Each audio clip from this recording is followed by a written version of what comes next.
BASF. We create chemistry. Então, nós temos trabalhado com essa questão do manejo de solos e água em sistemas de produção de grãos, visando a questão da alta produtividade da cultivo de grãos, que é muito importante dentro da região oeste do Paraná. E um dos grandes limitantes que a gente tem visto na questão física de solo é a compactação. Então, a gente tem a parte química, que é a utilização do calcário, o adubo, mas a parte física, ela se relaciona a como que esse solo tem estado, principalmente com relação ao seu estado de compactação. E a compactação é uma situação que a gente tem observado com uma certa recorrência nas áreas de adoção do plantio direto. Então, aqui a gente tem uma situação de uma área de mata, onde o solo se apresenta estruturado, uma estrutura que inclusive a gente vê as raízes passando por dentro dos agregados de solos.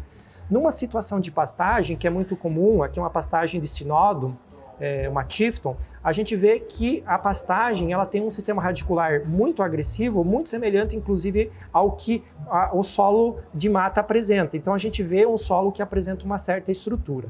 Quando a gente vai para as áreas de manejo de grãos, de produção de soja, milho, feijão, trigo, a gente vê uma área, quando ela é bem manejada ou com um manejo mais adequado, a gente vê um solo estruturado, com as estruturas, sem um problema de compactação, onde as raízes elas conseguem passar pelos agregados sem nenhum impedimento mecânico, né? E esse solo apresenta estruturas, agregados, que são adequados para a produção agrícola. Porém, onde a gente tem muitas situações de monocultivo soja com milho, safrinha, sem nenhum outro cultivo, a gente tem visto situações de solos compactados, onde os agregados eles tomam formatos maiores, eles apresentam faces achatadas e isso impede o desenvolvimento da raiz, fazendo com que a raiz não consiga explorar esses agregados em busca dos nutrientes, do adubo, do calcário, e ao mesmo tempo a raiz ela não consegue descer no perfil do solo para buscar água. Um solo compactado como esse, ele tem dois problemas. Primeiro, em altas intensidades de chuvas que têm ocorrido dentro da região, um solo compactado desse não consegue ter uma boa infiltração de água no solo. Isso resulta em problemas de erosão dos solos.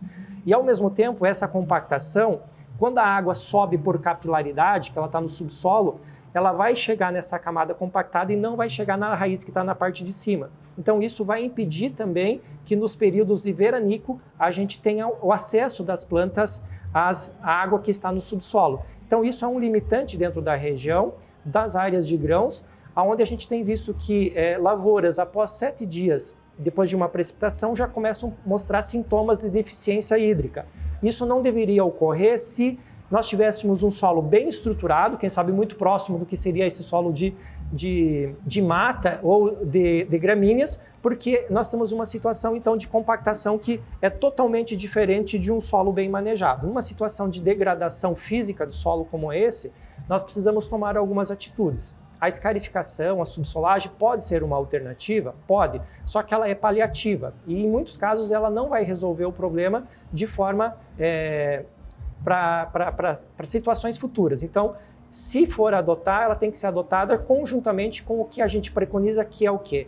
A utilização de espécies gramíneas de verão com bom sistema radicular. E aqui para a região a gente tem o milho verão, que é pouco utilizado, mas ele é importante, ele pode ter essa contribuição, ele produz muito mais palha e muito mais raiz do que o milho safrinha.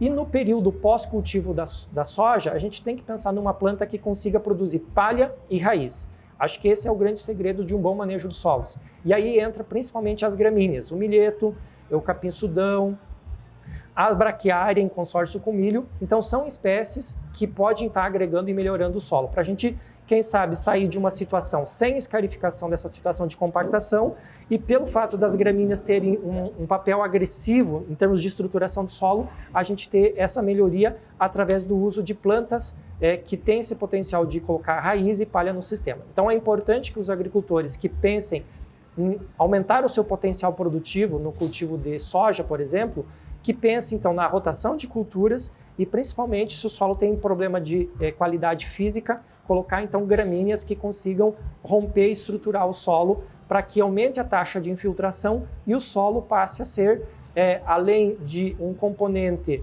da fertilidade química, também um componente da fertilidade física, principalmente pensando no armazenamento e na disponibilidade de água para esse cultivo.